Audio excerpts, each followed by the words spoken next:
Hi welcome to விஜிபோட்டிக். நாம் இப்போ எதை பற்றி பார்க்க போகிறோன்னா தமிழ்லேயே பார்த்துட்டு வந்திருப்பீங்க. நமக்கு இப்போ வந்து சுறுசுறுப்பாக எப்படி நம்ம ஸ்டிச் பண்ணுறது அப்படின்னு தான் அந்த வீடியோவில் பார்க்க போகிறோம். நம்ம என்னென்னலாம் கடைப்பிடிச்சோம் அப்படின்னா நம்மளாலேயுமே வந்து ஒரு நாளைக்கு 500லேருந்து 1000 வரைக்குமே சம்பாதிக்க முடியும். அதுக்கு நம்ம ஹார்ட் ஒர்க் என்ன பண்ண வேண்டியது இருக்குது அப்படின்றதுமே நம்ம இந்த வீடியோவில் பார்க்க போகிறோம். இப்போ தான் என்னோடய சேனலில் ஃபஸ்ட் டைம் என்னுடைய வீடியோ பார்க்குறீங்க அப்படின்னா என்னோடய சேனலை சப்ஸ்கிரைப் பண்ணிட்டு பாருங்கள். இப்போ நான் போடுற வீடியோவில் உங்களுக்கு நோட்டிஃபிகேஷன் வரும். வாங்க வீடியோக்குள்ளே போகலாம். நம்ம எப்பயுமே வந்து காலையிலே எழுந்திரிச்சு நம்ம வேலையை கொஞ்சம் சீக்கிரமாக முடிக்கிற மாதிரி பார்த்துக்கோங்க. அப்படி இருக்கும்போது தான் நம்மளால் வந்து நம்ம வீட்டு வேலையை சீக்கிரம் முடிச்சிட்டோம் அப்படின்னா கண்டிப்பாக வந்து ஒரு நாளைக்கு நீங்கள் ஒரு 10 மணிக்கு உள்ளார மிஷினில் வந்து உட்கார்ற மாதிரி நீங்கள் வந்து பழகிக்குவாங்க. அந்த மாதிரி நீங்கள் பழகிக்கிட்டீங்க அப்படின்னா கண்டிப்பாக சொல்கிறேன், ஒரு நாளைக்கு உங்களால் 1000 ரூபாயிலேருந்து 1500 வரைக்குமே உங்களால் அசால்ட்டாக சம்பாதிக்க முடியும். அது வந்து நீங்கள் வந்து என்ன மாதிரிலாம் நீங்கள் வந்து நம்ம சொல்கிறதுல வந்து எதெல்லாம் வந்து நீங்கள் கடைப்பிடிக்கிறீங்க, அது வந்து உங்கள் லைஃபுக்குமே அது வந்து ஓகேவா இருக்குது அப்படின்றதுமே நீங்களுமே அதை பார்க்கணும். நீங்கள் நம்ம சொல்கிறோம் அப்படின்னா நம்ம வந்து சும்மா வாய் வார்த்தைக்கு சொல்கிறது கிடையாது. நான் வந்து இதெல்லாம் வந்து ஃபாலோ பண்ணிகிட்டு இருக்கேன், என்னால் முடியுது அப்படின்னா கண்டிப்பாக பார்க்குற நம்மளுடைய வீடியோவை பார்க்குற வியூவர்ஸ் நீங்களும் உங்களாலையுமே கண்டிப்பாக முடியும். அதுக்கோசம் தான் உங்ககிட்ட நான் இந்த டீட்டெயிலாக விளக்கமாக நான் வந்து சொல்லலான்ட்டு இந்த வீடியோ வந்து உங்களுக்கு போடுறேன்.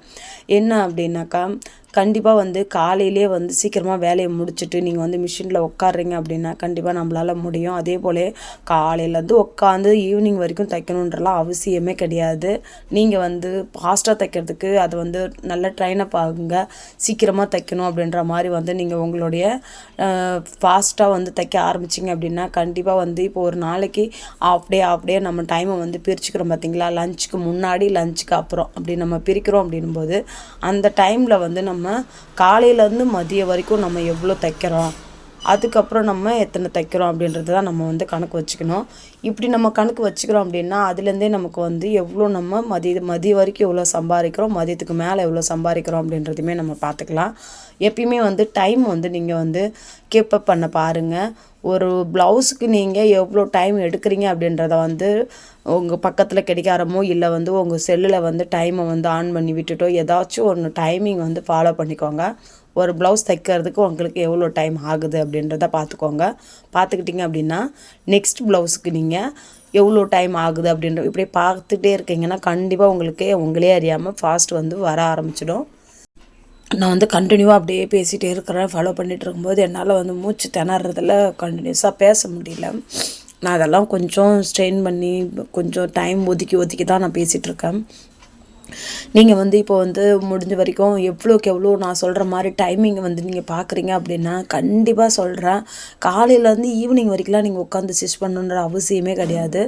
உங்களுக்கான டைமிங்கை நீங்கள் எவ்வளோ டைம் உங்களுக்குன்னு ஒதுக்குறீங்களோ அந்த டைமில் தைச்சிட்டு நீங்கள் மிஷின் விட்டு இடைய போயிடலாம். அதுக்கப்புறம் நீங்கள் ரெஸ்ட் எடுக்கலாம். நீங்கள் மீதி வீட்டு வேலையை பார்க்கலாம், வெளில போயிட்டு வர மாதிரி இருக்குன்னா அதையுமே பார்க்கலாம்.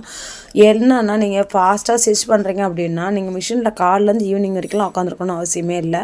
உட்காடுறீங்களா கட்டன்னு அந்த டைமிங்கில் தைச்சிட்டு ஒரு நாளைக்கு இப்போ நீங்கள் 5 ப்ளவுஸ் தைக்கணும்னு முடிவு பண்ணிட்டீங்க அப்படின்னா அந்த 5 ப்ளவுஸை எவ்வளோ குயிக்காக தைக்கணும், எவ்வளோ டைமிங்கில் தைச்சிட்டு எந்திரிக்கணும் அப்படின்றத மட்டும் பார்த்துக்கோங்க. இன்றைக்கி 5 ப்ளவுஸ் நான் தைக்கணும், இன்றைக்கி ஃபுல்லாக 5 ப்ளவுஸ் தைக்கணும் அப்படின்ற மாதிரி ஒரு மைண்டில் வந்து நீங்கள் செட் பண்ணிக்காதீங்க. அது வந்து அன்றைக்கி ஃபுல்லாக உங்கள் உடம்பை நீங்களே வந்து கொஞ்சம் ஹெல்த் வந்து கொஞ்சம் நமக்கே வந்து டவுன் ஆகுறது நல்லா தெரியும். அதுதான் சொல்கிறேன். நீங்கள் வந்து சீக்கிரமாக அந்த ஃபாஸ்ட்டாக ஸ்டிச் பண்ணுறீங்க அப்படின்னா கண்டிப்பாக வந்து உங்களால் சீக்கிரமாகவே ஸ்டிச் பண்ணிவிட்டு நீங்கள் வந்து கொஞ்சம் ரெஸ்ட் எடுக்கலாம், வீட்டு வேலையை பார்க்கலாம். நீங்கள் என்ன நினைக்கிறீங்களோ அது எல்லாமே உங்களாலேயும் செய்ய முடியும். அதை தான் நான் உங்ககிட்ட அதை சொல்லி புரிய வைக்கிறேன். சுறுசுறுப்புன்றது வந்து நமக்கே அது வந்து வரணும். நம்ம வந்து மற்றவங்க சொல்லி நமக்கு வரக்கூடாது, நமக்கே தெரியணும். இன்றைக்கி வந்து ஒரு 3 கஸ்டமருக்கு துணி கொடுக்கணுமா, அப்போ நம்ம என்ன பண்ணணும், சீக்கிரமாக எழுந்திரிச்சு தைக்கணும், நம்ம வீட்டு வேலையை முடிக்கணும். அதுக்கப்புறம் தான் வந்து நம்ம வந்து மிஷினில் உட்காந்து நம்ம இன்றைக்கி எத்தனை கஸ்டமர் கேட்டிருக்காங்களோ அவங்களுக்கும் கொடுக்கணும். அதெல்லாம் யோசிக்கணும். அதெல்லாம் யோசித்து தான் நம்ம வந்து செய்யும்போது ஆட்டோமேட்டிக்காக நமக்கு வந்து கண்டினியூஸாக வர ஆரம்பிச்சிடும் இல்லையா.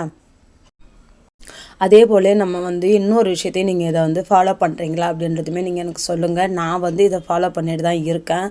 நீங்கள் வந்து இப்போ நம்ம ஹார்ட் ஒர்க் பண்ணியோ இல்லை நம்ம ஸ்மார்ட் ஒர்க் பண்ணியோ ஏதாவது நம்ம வந்து வீட்டில் இருந்துக்கிட்டு ஏதாவது ஒரு ஜாப் பண்ணணும் அப்படின்னு சொல்லிட்டு நம்ம செய்கிறோம் அப்படின்னா அது வந்து நம்ம வீட்டுக்கு ரொம்ப யூஸ்ஃபுல்லாக தான் இருக்கும். அது ஓகே.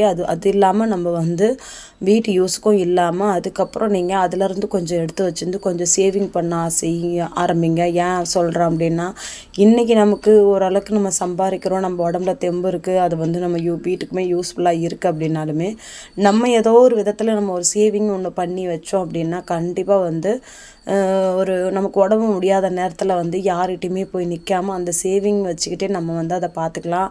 உடம்பு முடியாத மீனிங் என்ன அப்படின்னாக்கா, நம்ம வந்து உடம்புனா நமக்கு வந்து இன்றைக்கி வந்து நம்மளால் கொஞ்சம் சுறுசுறுப்பாக தைக்க முடியுது, கொஞ்சம் நமக்கு எதனா வேணும் அப்படின்னாலுமே நம்ம சம்பாதிக்கிறத நினச்சே நம்ம வந்து வாங்கிக்க முடியும் இல்லையா? அதே வந்து நமக்கு இன்றைக்கி இருக்கிற மாதிரி ஃபாஸ்ட்டாக நமக்கு பிற்காலத்தில் வந்து தைக்க முடியுமான்னு கேட்டால் கிடையாது. அதே போல் இதையே நம்ம கண்டினியூஸாக நம்மளால் வந்து இந்த தொழிலே நம்மளால் இருக்க முடியுமான்னு கேட்டாலும் முடியாது. ஒவ்வொருத்தவங்களுக்கு உடம்பை பொறுத்து இருக்குது. நான் பார்த்த வரைக்குமே நிறைய பேரை பார்த்துருக்குறேன். 60-70 வயசில் கூட ப்ளவுஸ் ஸ்டிச் பண்ணுறவங்க இருக்கிறாங்க, இன்னமும் இருக்கிறாங்க. எனக்கு தெரிஞ்சவங்களே ஒருத்தவங்க இருக்காங்க. அப்படி இருக்கும்போது பண்ண முடியாதான்னு கேட்டால் பண்ண முடியாதெல்லாம் கிடையாது, பண்ண முடியும்.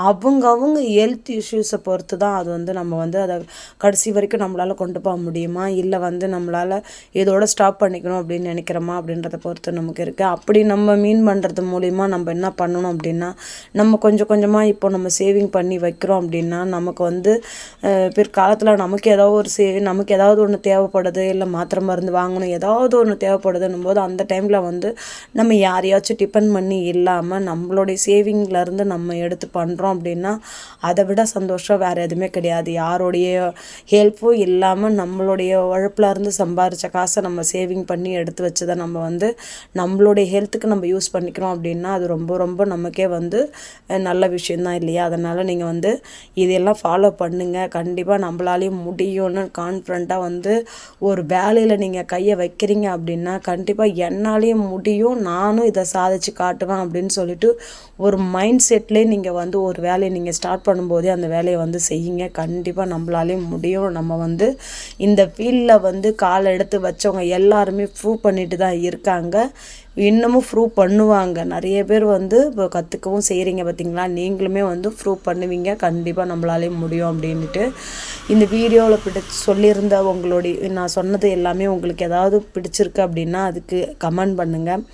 இது வரைக்கும் என்னுடைய வீடியோவை ஸ்கிப் பண்ணாமல் பார்த்த அனைவருக்கும் ரொம்ப ரொம்ப நன்றி. உங்கள் வீட்டாண்ட யாருன்னா வந்து தையல் தொழில் பழகுறாங்க அப்படின்னா அவங்களுக்குமே இந்த வீடியோவை வந்து ஷேர் பண்ணி விடுங்க. இந்த வீடியோவில் சொன்ன விஷயங்கள்லாம் வந்து உங்களுக்கு பிடிச்சிருக்கு அப்படின்னா என்னுடைய வீடியோவுக்கு ஒரு லைக் பண்ணிவிட்டு பாருங்கள். அப்போ தான் வந்து என்னுடைய வீடியோ வந்து நிறைய பேருக்கு போய் ரீச் ஆகும். நான் சொல்கிற விஷயமும் வந்து நிறைய பேருக்கு போய் ஒரு கருத்துள்ள விஷயமா இருந்தாலும் ஒரு மோட்டிவேஷன் விஷயமா இருந்தாலும் வந்து போய் சேரும் இல்லையா? இது வரைக்கும் என்னுடைய வீடியோவை ஸ்கிப் பண்ணாமல் பார்த்த அனைவருக்கும் ரொம்ப ரொம்ப நன்றி.